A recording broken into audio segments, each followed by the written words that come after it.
నమస్తే, నేను ప్రియాంకరావు. జగన్మోహన్ రెడ్డి గారు అలానే ఆయనతో ఉన్న 10 మంది ఎమ్మెల్యేలు ఇప్పుడు వీళ్ళు అసెంబ్లీకి వెళ్ళబోతున్నారు. ఆల్రెడీ జగన్మోహన్ రెడ్డి గారు డెసిషన్ తీసుకున్నారు. మరి అసెంబ్లీకి ఎందుకు వెళ్తున్నారు? ఒకవేళ 60 రోజులు గనక కంటిన్యూగా హాజరు కాకపోతే వీళ్ళ పదవులు రద్దు చేసే అవకాశాలు ఉన్నాయి. కాబట్టి బై ఎలక్షన్స్ వస్తే గెలుస్తామా లేదా అన్న డైలమాలో జగన్మోహన్ రెడ్డి గారు భయపడుతున్నారు అని ఒక పక్క వాదన వినిపిస్తుంది. అయితే ఇంకో పక్క ఏంటి, సరే అసెంబ్లీకి వెళ్తున్నారు, ఎన్ని నిమిషాలు ఉంటారు? లాస్ట్ టైం 11 నిమిషాలు ఉండి వచ్చేసారు.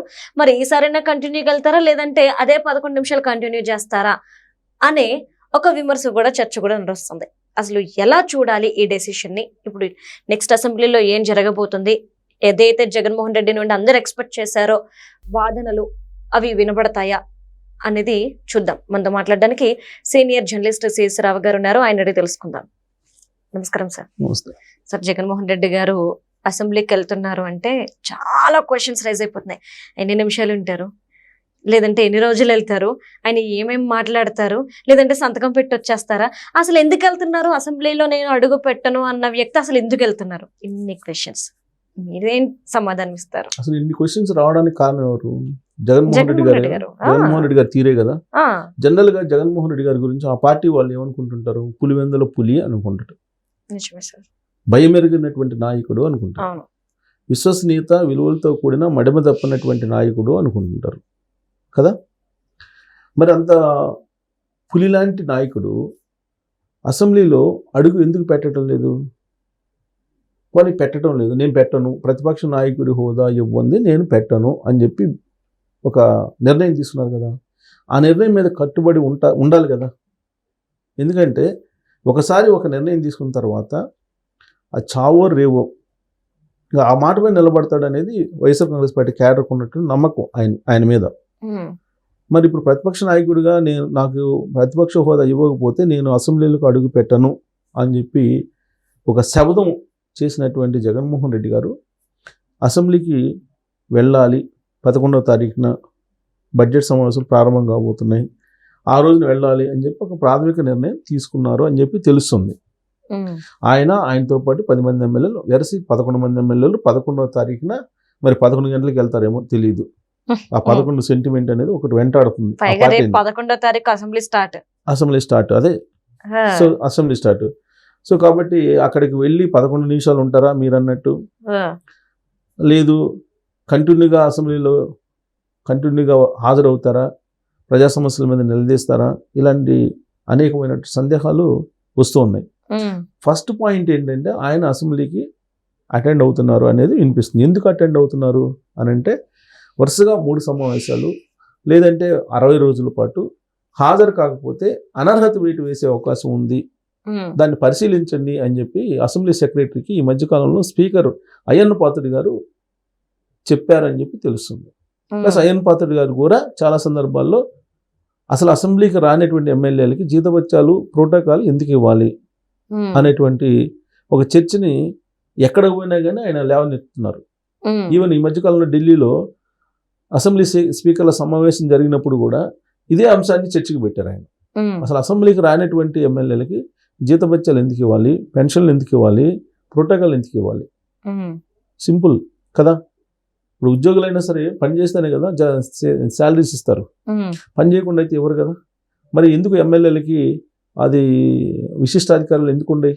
హాజరు కాకపోయినప్పటికీ శాలరీస్ ఎందుకు ఇవ్వాలి? ఇప్పుడు కోట్లాది రూపాయల శాలరీస్ తీసుకుంటున్నారు వాళ్ళు. 11 మందికి దాదాపు ఒక్కొక్కరికి ఎట్లేదన్నా కానీ ఒక 50-60 లక్షలు ఉంటుంది జీతభత్యాలు కానీ, ఫోన్లు కానీ, ఇవన్నీ రకరకాలు. మరి ఈ డబ్బులు ఎందుకు ఇవ్వాలి? ఎందుకు ఇవ్వాలి ప్రజల డబ్బులు అనేది పెద్ద చర్చ పెట్టారు. అంటే ఆ శాలరీ కట్ చేస్తారు, కట్ చేయడానికి ఒక ఫైల్ తయారు చేస్తున్నారు అయ్యన్న పాత్రుడు గారు అనేది ఒకటి అర్థం అవుతుంది. రెండేంటంటే వరుసగా 60 రోజుల పాటు అసెంబ్లీకి రాకపోతే కనుక అనర్హత వేటు వేసేటువంటి ప్రొవిజన్ ఉందా అనే దాని మీద అసెంబ్లీ ప్రొసీడింగ్స్ని చూడమని చెప్పి ఆదేశాలు జారీ చేశారని చెప్పి తెలుస్తుంది. ఒకవేళ అదే జరిగితే 60 రోజులు రాకపోతే అనర్హత వేటు వేశారు అనుకోండి, ఏం జరుగుతుంది? బై ఎలక్షన్కి వెళ్ళాలి. బై ఎలక్షన్కి వెళ్తే ఉన్నటువంటి 11 మందిలో ఎంతమంది మిగులుతారో, ఎంతమంది గెలిచి మళ్ళీ అసెంబ్లీకి వస్తారో తెలియదు. సో కాబట్టి ఒక రకంగా భయం అనేది తెలియనటువంటి జగన్మోహన్ రెడ్డి గారు వైఎస్ఆర్ కాంగ్రెస్ పార్టీలో వాళ్ళు చెప్తున్న దాని ప్రకారం భయపడిపోయి అసెంబ్లీకి వస్తున్నారేమో అనేటువంటి టాక్ ఇప్పుడు బయలుదేరింది. లేదంటే అసెంబ్లీకి రారు కదా. ఇప్పుడు ప్రజలందరూ నా కోసం ఎదురు చూస్తున్నారు. 2024 ఎన్నికల్లో అనవసరంగా జగన్మోహన్ రెడ్డి గారిని ఓడించామని ఫీల్ అవుతున్నారు. మళ్ళీ సీఎం అనుకుంటున్నారు అనేది జగన్మోహన్ రెడ్డి గారు చెబుతున్నారు కదా. నిజంగా ప్రజల్లో అలాంటి భావం అలాంటి ఫీలింగ్ ఉందని చెప్పి ఆయన 100% నమ్మితే అనర్హత వేటు వేయటానికి అనర్హత వేటు వేయించుకోవడానికి కూడా సిద్ధంగా ఉంటారు. ఫస్ట్ పాయింట్ ఆయన నేను అసెంబ్లీకి రానన్నాడు, ప్రతిపక్ష హోదా ఇవ్వండి, ఆయన వస్తున్నాడు అని వెంటనే అర్థం చేసుకోవచ్చు. భయపడ్డాడు. సింపుల్, మనం అనవసరం లేదంటే బల ప్రదర్శన చేయడానికి సిద్ధపడి ఉండేవారు కదా. అంతే కదా, వెరీ సింపుల్గా. అంతేగా. యాక్చువల్గా ఆయన మీద క్యాడర్కి ఎలాంటి నమ్మకం ఉందంటే వైఎస్ఆర్ కాంగ్రెస్ పార్టీ వాళ్ళకి 11 మంది కాదు, ఒక్కడైనా సరే ఆయన అసెంబ్లీకి వెళ్ళి ప్రజల పక్షాన పోరాడతారు అనేటువంటి ఒక పెద్ద నమ్మకం ఆయన మీద. అంటే సార్ మీరు అసెంబ్లీ అంటే గుర్తొచ్చింది, ఎవరైతే గవర్నర్ గారు ప్రసంగం తర్వాత ధన్యవాదాల సభ ఇది అయిపోయిన తర్వాత లడ్డు సంబంధించి అలానే మద్యం కుంభకోణం పక్కన పెడితే లడ్డూకి సంబంధించిన చర్చలు నడుస్తాయి, దీనికి సమాధానం వైసీపీ వాళ్ళు చెప్పలేరు కాబట్టి ఎవ్వరు వెళ్ళరు అని కొంతమంది ఫిక్స్ అయిపోతున్నారు. అయ్యన్న పత్రిక గారు అందుకాదు స్పీకర్ హోదాలో ఆయన ఏమన్నారంటే, మొన్న అంబటి రాంబాబు గారు తర్వాత జోగి రమేష్ గారు సంబంధించినటువంటి పరామర్శం చూసిన తర్వాత రోడ్ల మీద ఎందుకు జనాలని అందరిని ఇబ్బంది పెట్టడం, అసెంబ్లీకి రండి, అసెంబ్లీలో మాట్లాడుకుందాము, మీరు అసెంబ్లీకి రండి, ఈ ఆయిల్ సంగతి మాట్లాడదాము, సిట్ ఏం చెప్పింది ఇక్కడ చెప్పండి, ఆ రిపోర్ట్స్ అన్ని తెప్పిద్దాము, మాట్లాడదాం, ఇక్కడ రండి అసెంబ్లీలోకి అని చెప్పేసి ఆయన అన్నాడు. బహుశా అది చర్చించడానికి ఒకవేళ వాళ్ళు సిద్ధపడితే నిజంగా కూడా జగన్మోహన్ రెడ్డి గారు మాట తప్పని మడవ తప్పని విశ్వసనీయతో కూడినటువంటి రాజకీయాలు చేసేటువంటి నాయకుడి కింద వైఎస్ఆర్ కాంగ్రెస్ పార్టీ వాళ్ళు భావిస్తున్నట్టుగా మనం కూడా భావించవచ్చు. నిజంగా కనుక ఆయన వచ్చి నిజంగా అక్కడ కనుక నిలబడగలిగితే. సో కాబట్టి కానీ ఇప్పుడు ఆ పరిస్థితి ఉందా, ఆ పరిస్థితి ఉంటుందా, ఆయన నిలబడతారా అసెంబ్లీలో అంటే పెద్ద క్వశ్చన్ మార్క్. మరి ఎందుకు వస్తున్నారు అని అంటే, ఆయన ఇప్పుడు గవర్నర్ ప్రసంగం రోజు వస్తే కనుక హాజరించుకోవచ్చు, సరిపోద్ది. ఆ రోజు ఏ చర్చలు ఉండవు, కేవలం ప్రసంగం వినడం ఒకటే ఉంటుంది. అయితే ఇక్కడ చిన్న ట్విస్ట్ ఏంటంటే, మామూలుగా అసెంబ్లీ ప్రొసీడింగ్స్ ప్రకారం గవర్నర్ ప్రసంగం అప్పుడు ప్రసంగించేటువంటి రోజు వస్తే అది కౌంట్ లోకి రాదు అనేది ఇంకొక క్లాస్. అది లాస్ట్ టైం కూడా చెప్పారు కానీ వర్కౌట్ కాలేదు. ఇప్పుడు కూడా చెబుతున్నారు అది కౌంట్ కాదని. ఇది ఒకటి. రెండేంటంటే, అసెంబ్లీకి జగన్మోహన్ రెడ్డి గారు హాజరవుతున్నారు, ఇది గవర్నర్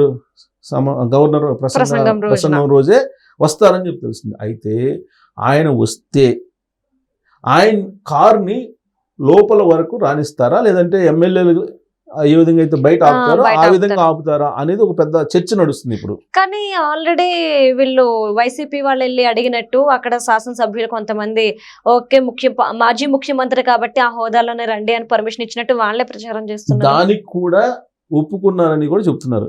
అంటే ముందు అసలు ఈయన తీసుకురావాలి కదా అనే ఉద్దేశంతో మీరు కాదు సరే అక్కడి నుంచి నడుచుకొని రాలేకపోతే కారు తీసుకొని రండి అని చెప్పి వీళ్ళు ఏదో అన్నారని ఇలా తెలుస్తుంది. సరే రేపు వచ్చిన తర్వాత జనరల్ గా ప్రతి వాళ్ళ చట్టం అనేది ఎవరికైనా ఒకటే సార్. సో చట్టం ప్రకారం ఇప్పుడు ఆయన ఎమ్మెల్యే అంతే కదా. అవును, అఫ్ కోర్స్ మాజీ సీఎం అయ్యి ఉండొచ్చు, కానీ 5 సంవత్సరాలకు ఒకసారి పెట్టేటువంటి పరీక్ష ఏదైతే ఉంటుందో ప్రజాక్షేత్రంలో దాంట్లో ఎవరు నెగ్గుతారో వాళ్ళే ఎమ్మెల్యే కానీ మినిస్టర్ కానీ లేదా సీఎం కానీ. ఆ తర్వాత మాజీ సీఎంకి అనేది ఉండదు. మాజీ సీఎం అయినంత మాత్రాన సపరేట్ ప్రోటోకాల్ అనేది ఉండదండి. రైట్. సో కాబట్టి రేపు అలౌ చేస్తారంటే ఏమో అది విశిష్ట అధికారాలు స్పీకర్కి ఉంటాయి కాబట్టి స్పీకర్ ఒకవేళ అలౌ చేస్తే ఆయన కారు లోపలికి రావచ్చు. ఇదే ఫస్ట్ అసెంబ్లీలో కూడా క్రియేట్ చేశారు. జగన్మోహన్ రెడ్డి గారు వచ్చి ఎమ్మెల్యేలు ప్రమాణ స్వీకారం అప్పుడు వచ్చారు, ఎమ్మెల్యేలు ప్రమాణ స్వీకారం చేశారు కదా. ఆ సందర్భంగా కూడా కారు నేరుగా తీసుకెళ్ళాలి అసెంబ్లీ లోపల, అసెంబ్లీ దగ్గరికి గేట్ 1 నుంచి తీసుకెళ్ళాలి అనేటువంటి ఒక డిమాండ్ పెట్టారు. సరే అప్పుడు ఏదో ఇచ్చారు, మొత్తం మీద అప్పుడు ఇచ్చారు పర్మిషన్, మొత్తం మీద ఇచ్చారు. అప్పుడు ఇప్పుడు కూడా అలాంటి ప్రోటోకాల్ కావాలని చెప్పి అడుగుతున్నారు. దానికి కూడా ఒప్పుకున్నారని చెప్పి ఏదో చెప్తున్నారు. సరే ఏదైనా సరే ఆయన కారు లోపలికి రానివరా అనేది రేపు తెలిసిద్ది ఆయన వస్తే గనక. ఓకే. అంటే వీళ్ళంత వరకు ఆయన్ని అసెంబ్లీకి తీసుకురావాలి, ఆయన చేసినటువంటి 2019 నుంచి 24 వరకు చేసి ఏదైతే చేశారో అవన్నీ చర్చించాలని చెప్పేసి ప్రభుత్వం కూడా అనుకుంటుంది. ఉమ్, అందుకే రిలాక్సేషన్స్ ఇచ్చినా ఆశ్చర్యపోవసలా, ఎందుకంటే విశిష్ట అధికారాలు ఉంటాయి కాబట్టి స్పీకర్కి అలౌ చేసినా చేయొచ్చు. ఓకే. అసలు అలౌ చేస్తే ఏంటి, చేయకపోతే ఏంటి? ప్రజలు ఇచ్చినటువంటి ఎమ్మెల్యే పదవి ఎంతవరకు ఇచ్చారో దాన్ని గౌరవించి కారు ఆడబెట్టి నడిచిపోవచ్చు, ఏముంది? Let's. ప్రజల్లో కూడా మీకు బ్రహ్మాండమైనటువంటి క్రేజ్ వస్తుంది ప్రజల్లో కూడా, మీరు నడిచి వెళ్తే నిజంగా కదా. అంతే. కాదు నాకు ప్రతిపక్ష హోదానే కావాలి, నాకు కారు లోపలికి డైరెక్ట్గా సీఎం ఎక్కడ దాకా అయితే కారులో వెళ్తాడో అక్కడ దాకా నాకు కూడా కారు తీసుకెళ్ళి నన్ను దింపాలి, నా కాన్వాయ్ని అలౌ చేయాలి అని అంటే ఇది కేవలం వివాదం కోసం క్రియేట్ చేసేది తప్పితే నిజంగా ప్రజల కోసం, ప్రజా సమస్యల పరిష్కారం కోసం ఆయన ప్రయత్నించట్లేదు అనేది జనాలు అనుకుంటారు. అటు కాకుండా కనుక ఆయన ప్రజలు ఏది ఇచ్చారో దాని ప్రకారం కట్టుబడి కనుక ఆయన అసెంబ్లీకి వెళ్తే ఖచ్చితంగా ఆయన సింపతి వస్తుంది. Thank you so much sir.